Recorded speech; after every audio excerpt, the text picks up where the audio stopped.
Hi student, मैं संतोष Vishwakarma. Welcome in my chemistry classes.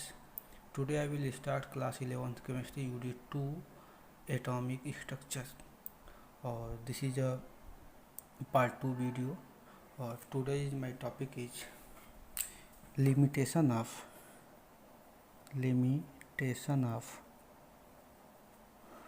Bose atomic model. Bose atomic model. जो atomic model है Niels Bohr का, उसमें बहुत सारे लिमिटेशन हैं, यानी कि कमियां हैं नील बोर के एटॉमिक मॉडल में. वो सारी हम लिमिटेशन को यहाँ पे हम पढ़ेंगे.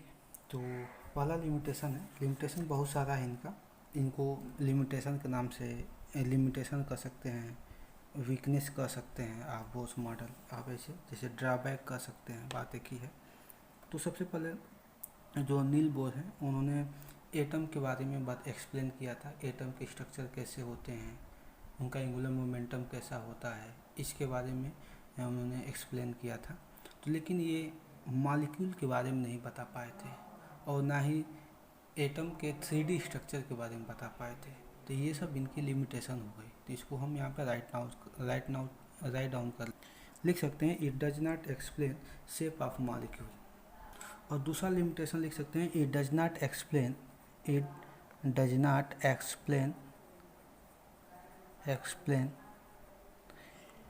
3D model of atom. 3D model means होता है 3 डायमेंशनल मॉडल ऑफ एटम. इसके बारे में इन्होंने नहीं बता पाया था. उसके बाद से नेक्स्ट लिमिटेशन ये हो जाएगा कि दिस मॉडल या दिस एटॉमिक मॉडल या दिस बोर्ड. नेक्स्ट लिमिटेशन में हम लिख सकते हैं कि it does not explain to spectra of multiple electron. ये क्योंकि यहाँ पे बोस मॉडल में केवल एक इलेक्ट्रॉन के बारे में बात करते हैं कि इलेक्ट्रॉन एनर्जी लॉस कर सकते हैं, एनर्जी गेन कर सकते हैं, और जिस ऑर्बिट में ये मूव करते हैं उनको स्टेशनरी ऑर्बिट बोला जाता है. ये बोस एटॉमिक मॉडल में ये बताया गया है. लेकिन मल्टीपल इलेक्ट्रॉन, बहुत से ऐसे एटम होते हैं जहाँ पे बहुत सारे इलेक्ट्रॉन होते हैं, तो वहाँ पे मल्टीपल इलेक्ट्रॉन हो जाते हैं. लेकिन उसके मल्टीपल इलेक्ट्रॉन के बारे में ये एक्सप्लेन नहीं कर पाए थे, तो ये इनकी लिमिटेशन हो गई. अगर नेक्स्ट पॉइंट की हम बात करें तो देखते हैं जो ये फोर्थ नंबर का जो लिमिटेशन है बहुत ही ज़्यादा इम्पोर्टेंट है. इसमें ये फोर्थ नंबर के लिमिटेशन में बताया गया है कि according to according to Bohr's atomic model के अकॉर्डिंग होता है. ये बताते हैं नील बोस ये बताते हैं कि एटम के अंदर इलेक्ट्रॉन होते हैं. इलेक्ट्रॉन अपने ऑर्बिट में मूव करते हैं, मतलब घूमते रहते हैं. घूमते घूमते अगर उनकी एनर्जी क्या होता है, एनर्जी को लॉस भी कर सकते हैं, एनर्जी को गेन भी कर सकते हैं इलेक्ट्रॉन.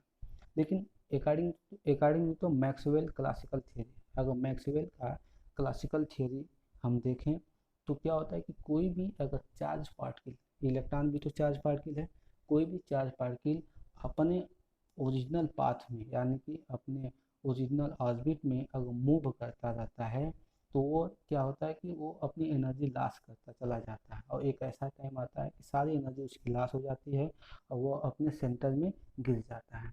कहने का मतलब ये देखिएगा, ये एटम है, और यहाँ पे न्यूक्लियस है. ये न्यूक्लियस में प्रोटॉन और न्यूट्रॉन है, यहाँ पे इलेक्ट्रॉन्स है. तो कहने का मतलब यहाँ पे इलेक्ट्रॉन्स है और इलेक्ट्रॉन ऐसे मूव कर रहे हैं, ऐसे ये मूव करें. तो मूव करेंगे तो इनकी एनर्जी क्या होगी, लॉस होगी.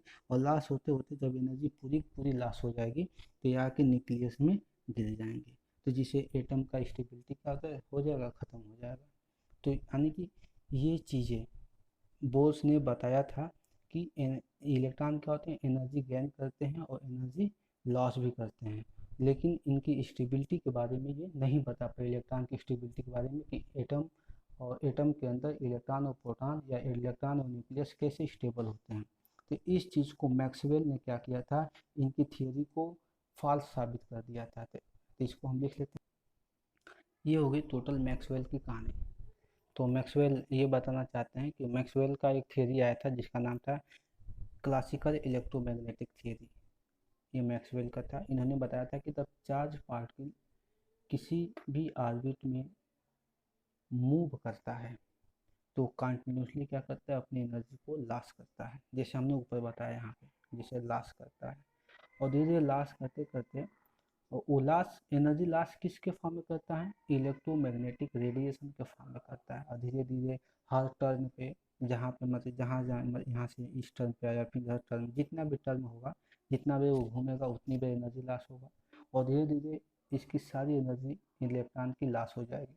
जब इलेक्ट्रॉन की एनर्जी लॉस हो जाएगी तो क्या होगा, वो एटम के न्यूक्लियस में फॉल कर जाएगा, अंदर गिर जाएगा, और एटम क्या हो जाएगा, अनस्टेबल हो जाएगा। तो इसलिए क्या होता है, मतलब ये मैक्सवेल ने इनको पूरा समझाया था, नील बोर को। इसलिए क्या हो गया कि ये, इससे हम प्रूव कर सकते हैं कि नील बोर का जो एटॉमिक मॉडल है, ये एटम की स्टेबिलिटी को एक्सप्लेन नहीं कर पाता है ये। और नेक्स्ट, इसको हम चाहें तो फिगर बना सकते हैं, जैसे कि मान लेते हैं कि ये देखिए, ये है आपका पॉजिटिव चार्ज यानी कि न्यूक्लियस। और यहाँ से देखिए, आपको ऐसे देखिएगा, ऐसे हम बना रहे हैं, आपको ऐसे ही बनाना है, ये ऐसे देखिए, ये ऐसे आपको बनाना है। ये यहाँ पे है, ये इलेक्ट्रॉन है, जिसे ई निगेटिव चार्ज से दिखाते हैं, यानी कि क्या है, ये इलेक्ट्रॉन है, और ये क्या है, न्यूक्लियस। तो न्यूक्लियस के अंदर प्रोटॉन और न्यूट्रॉन होते हैं, लेकिन प्रोटॉन पे क्या होता है, पॉजिटिव चार्ज होता है। ये देखिए, इलेक्ट्रॉन जब एक ही सर्कुलर पाथ पे घूमता रहेगा, तो हर एक टर्न पे क्या करेगा, अपनी एनर्जी को लॉस करेगा, और धीरे धीरे इसकी एनर्जी सारी की सारी लॉस होती चली जाएगी, और लास्ट में आकर न्यूक्लियस में फॉल कर जाएगा, जिसे एटम की स्टेबिलिटी क्या हो जाएगी, समाप्त हो जाएगी। तो इसीलिए बोस एटॉमिक मॉडल की ये थियोरी क्या हो गई, फेल हो गई।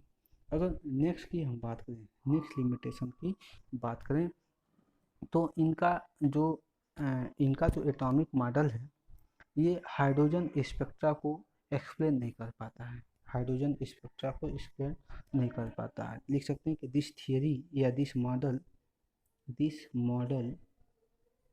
Does not explain